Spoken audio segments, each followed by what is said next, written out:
St. Petersburg, Russia, 2009. In a dimly lit room, Alex, a brilliant mathematician, hunches over a dismantled slot machine. His eyes gleam with excitement as lines of code flash across his computer screen.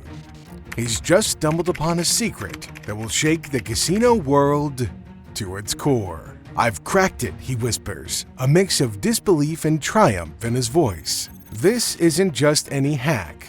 Alex has just deciphered the pseudo-random number generators, or prings, that govern how slot machines behave. It's a discovery that will launch a multi-million-dollar scheme spanning continents. In the coming years, Alex will build a network of operatives who will exploit this knowledge from Macau to Peru. A single team of 4 will take in up to $250,000 in just 1 week. Individual operatives will walk away with over $10,000 per day, all while keeping their wins under $1,000 per machine to avoid suspicion. But in 2009, Alex doesn't yet realize the full scope of his discovery. He doesn't know that he's about to become a wanted man, or that his actions will trigger a secret war between casinos and coders. He's just a man with a revelation, standing on the precipice of a decision that will change his life and the gaming industry forever. This is the story of Alex, the mastermind who cracked the casino code and unleashed a new era of high-tech gambling fraud. Buckle up for a wild ride through the world of mathematical genius, daring heists, and the high-stakes battle between man and machine. The Mastermind's origins. St. Petersburg, Russia, 2008. In a modest apartment cluttered with computer parts and mathematical textbooks, Alex sits hunched over his desk. The blue glow of his monitor illuminates his face as he pores over lines of code. This isn't just any programmer. This is a mathematical prodigy about to stumble upon a discovery that will shake the foundations of the gambling world. Alex's journey into the world of slot machine hacking began not with dreams of riches, but with a freelance job that would change everything. As a mathematician, I was aware of how odds work at an early age, Alex would later recount in an interview. Mostly, gambling appeared to me as nothing more than taxation on stupidity.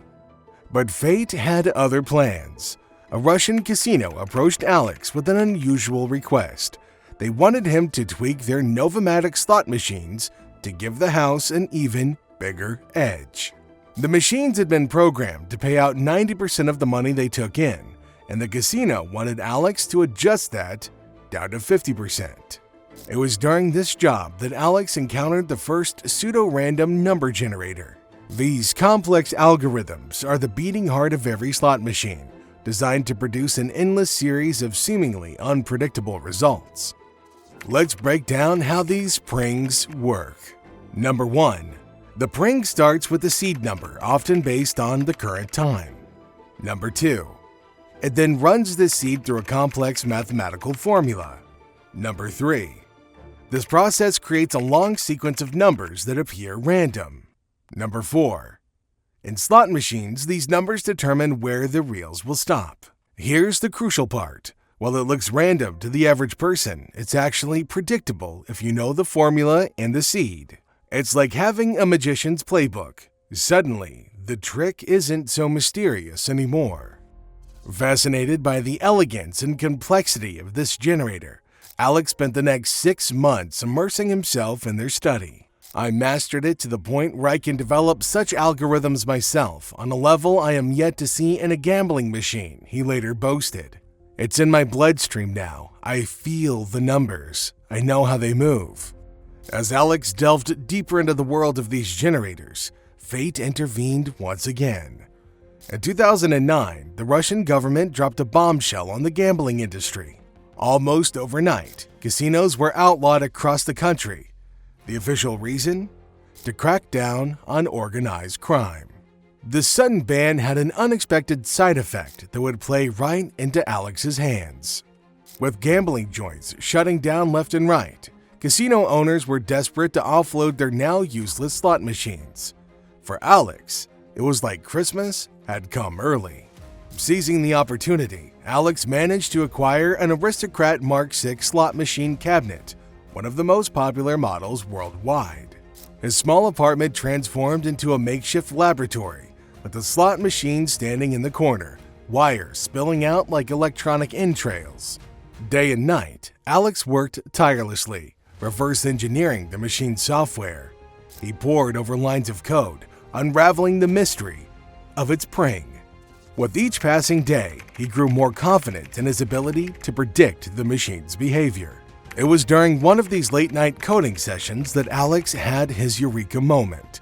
He realized he could not only predict when a machine would pay out, but he could do it in real time with just a few seconds of recorded gameplay.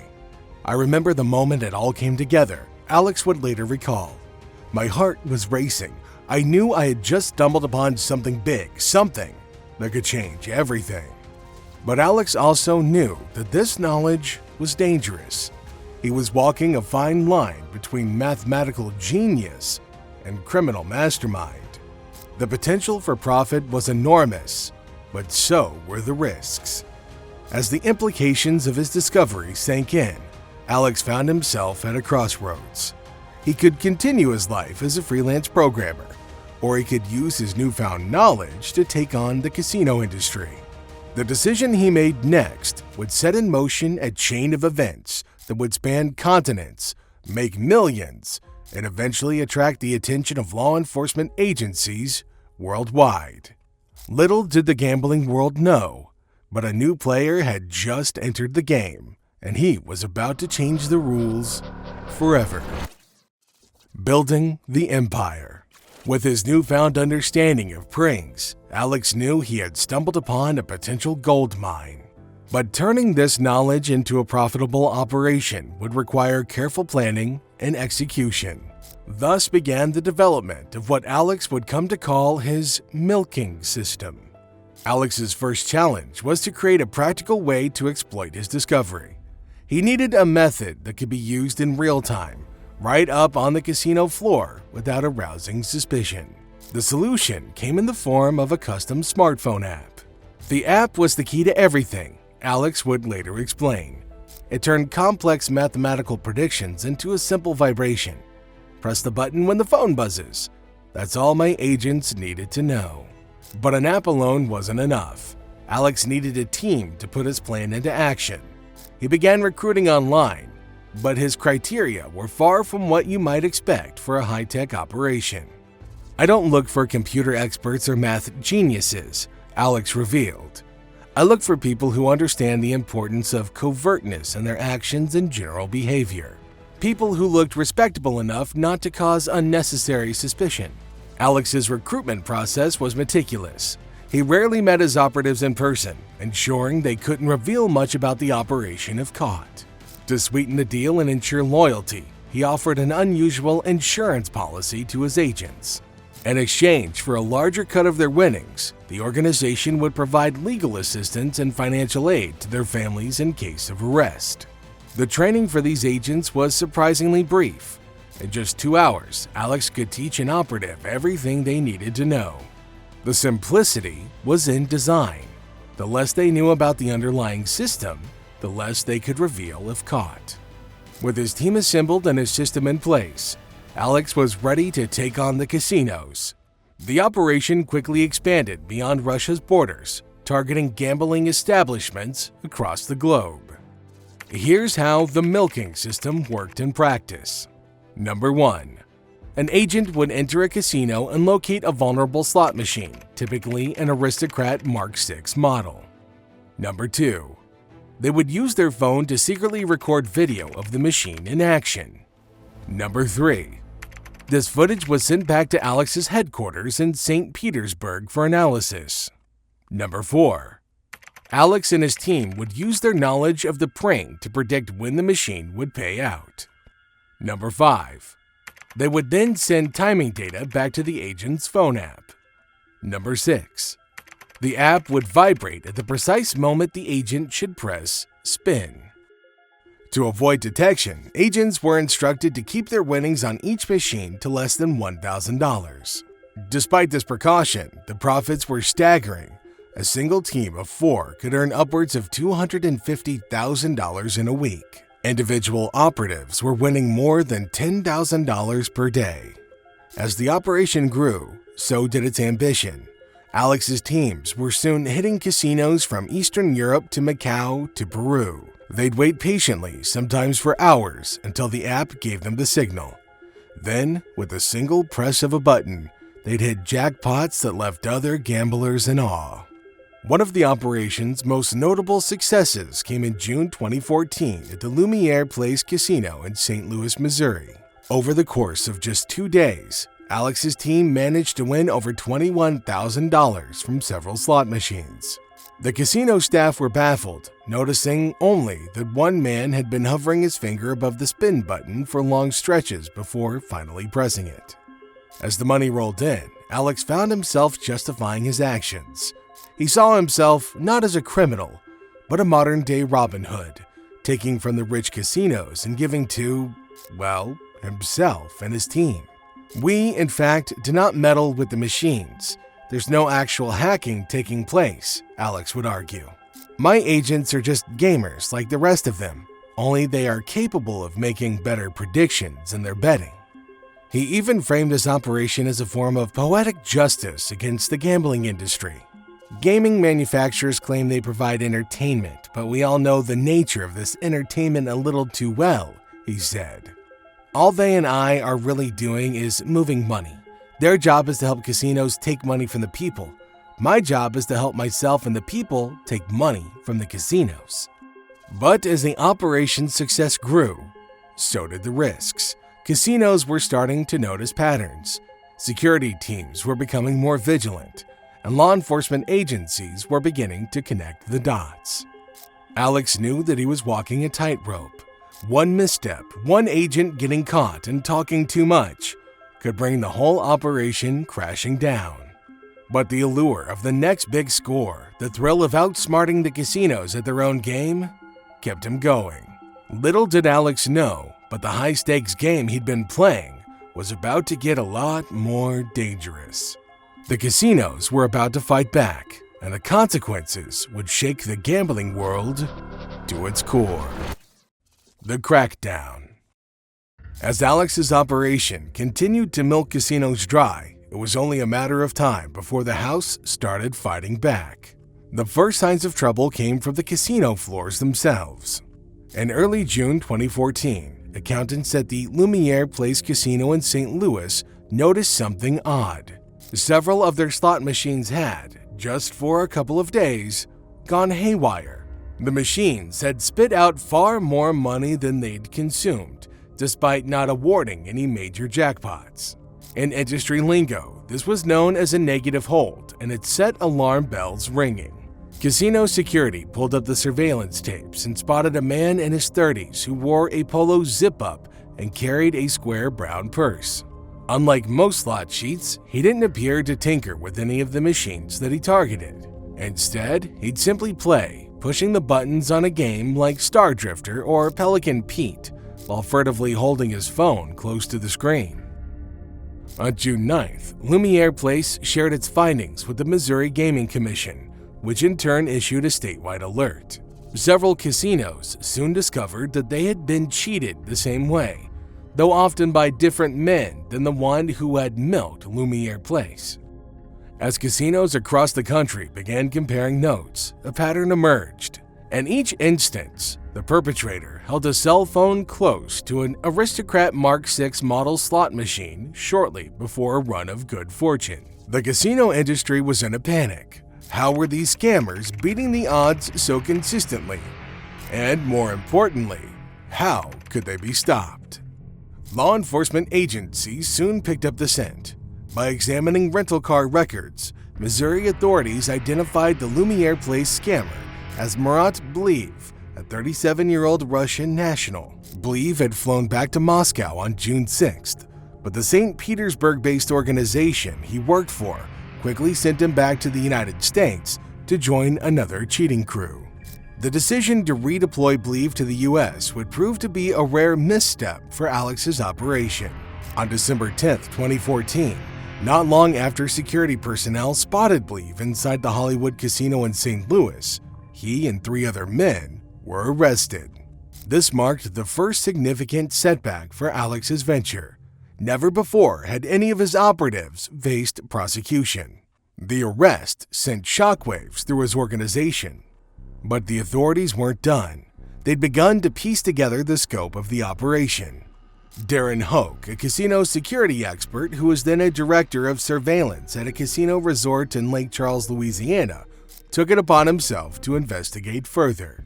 By interviewing colleagues who had reported suspicious slot machine activity and by examining their surveillance photos, Hoke was able to identify 25 alleged operatives who'd worked in casinos from California to Romania to Macau. He also used hotel registration records to discover that 2 of Believe's accomplices from St. Louis had remained in the U.S. and traveled west to the Pechanga Resort and Casino in Temecula, California. The net was closing in.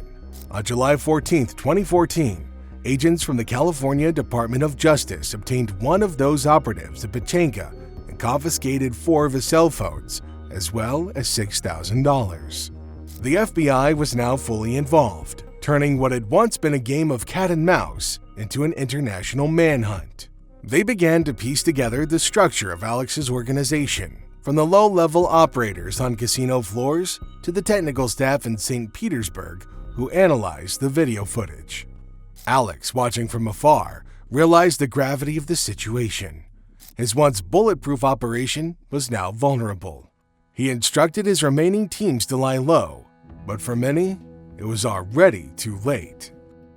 In the following months, more arrests were made across the United States and Europe. Each arrested operative was a potential weak link, someone who might crack under pressure and reveal details about the organization's structure and methods. The gaming industry, meanwhile, was scrambling to patch the vulnerabilities that Alex's team had so effectively exploited. Slot machine manufacturers were called to task, forced to explain how their unbeatable systems had been so thoroughly beaten. As the pressure mounted, Alex found himself backed into a corner. His empire was crumbling, his operatives were being picked off one by one, and it seemed only a matter of time before the authorities traced everything back to him. The man who had outsmarted casinos across the globe now faced his greatest challenge yet, staying one step ahead of the law. As the crackdown intensified, Alex knew that his next move could mean the difference between freedom and a life behind bars. The game had changed. The hunter had become the hunted. And for Alex, the biggest gamble of all still lay ahead. The aftermath. As the dust settled on Alex's crumbling empire, the repercussions of his scheme reverberated throughout the gambling industry. The once impenetrable world of slot machines had been exposed as vulnerable, leaving casinos, manufacturers, and regulators scrambling to adapt. The immediate impact on the gaming industry was seismic. Casinos worldwide were forced to confront the uncomfortable truth that their supposedly foolproof systems had been thoroughly compromised. The trust between casinos and their patrons, already a delicate balance, was further strained. Many gamblers began to question the fairness of slot machines, leading to a temporary dip in slot revenues at some establishments. Slot machine manufacturers, particularly Aristocrat Leisure, found themselves in the hot seat. The revelation that their Mark VI models had been the primary target of Alex's operation was a PR nightmare. Aristocrat's stock price took a hit as investors questioned the security of their products. In response, the industry implemented sweeping changes to slot machine security. Manufacturers began to invest heavily in more sophisticated prings and encryption methods. The older, vulnerable machines were gradually phased out, replaced by newer models with enhanced security features. But the changes weren't just technical. Casinos also overhauled their surveillance and security protocols. Staff were trained to be more vigilant, looking out for suspicious behaviors like players holding phones close to slot machines or winning with unusual consistency. Regulators, too, were forced to adapt. The ease with which Alex's team had exploited weaknesses in approved machines led to more stringent testing and certification procedures. The incident served as a wake-up call, highlighting the need for regulators to stay ahead of potential vulnerabilities in an increasingly digital gambling landscape. As for Alex himself, his fate remained something of a mystery. Despite the arrest of many of his operatives, Alex managed to evade capture. Some speculate that he might still be in Russia, where he might be beyond the reach of international law enforcement. Others believe he may have struck a deal, offering his expertise to gambling companies in exchange for immunity. What is known is that Alex didn't go quietly. In a final act of defiance, or perhaps an attempt at redemption, he reached out to Aristocrat Leisure in late 2016. In a series of emails to the company's head of regulatory and product compliance, Alex offered to reveal the vulnerabilities in their machines and help fix them for a price. This attempted deal with Aristocrat provides a fascinating glimpse into Alex's mindset. Was it a genuine attempt to go straight, or simply another scheme to cash in on his ill-gotten knowledge? Aristocrat, wary of what they termed an extortion attempt, refused to play ball. Regardless of Alex's ultimate fate, his legacy lives on in the world of gambling technology. The vulnerabilities he exposed led to a new arms race between slot machine designers and potential hackers. Today's slot machines employ significantly more advanced encryption and randomized techniques, many of which were developed in direct response to Alex's scheme. The incident also sparked a broader conversation about the nature of gambling in the digital age. As slot machines became increasingly computerized, the line between fair play and exploitation becomes ever more blurred. Alex's scheme raised uncomfortable questions about the very nature of chance in modern gambling. For aspiring cheats, Alex's story serves as both a cautionary tale and a tantalizing glimpse of possibility. While the specific vulnerabilities he exploited have been patched, the incident proved that even the most sophisticated systems can be beaten. But perhaps the most lasting impact of Alex's scheme is on the public perception of the gambling industry. The incident pulled back the curtain on the inner workings of slot machines, demystifying them and, in some ways, diminishing their allure. For many, the knowledge that these machines can be predicted and exploited has forever changed the experience of pulling that lever or pressing that spin button. In the end, Alex's legacy is a complex one. He was a brilliant mathematician who used his skills to beat a system designed to be unbeatable. He was a criminal who cost casinos millions, but also a figure who forced the industry to confront its own vulnerabilities. He was, in many ways, a modern-day folk hero, a digital-age Robin Hood, who took from the house and gave to himself and his team. As slot machines continue to evolve, incorporating elements of video games and skill-based play, the lessons learned from Alex's scheme remain relevant. In the high-stakes world of gambling, where fortunes are won and lost on the spin of a wheel, one thing remains certain. The house may have the edge, but it's not always guaranteed to win.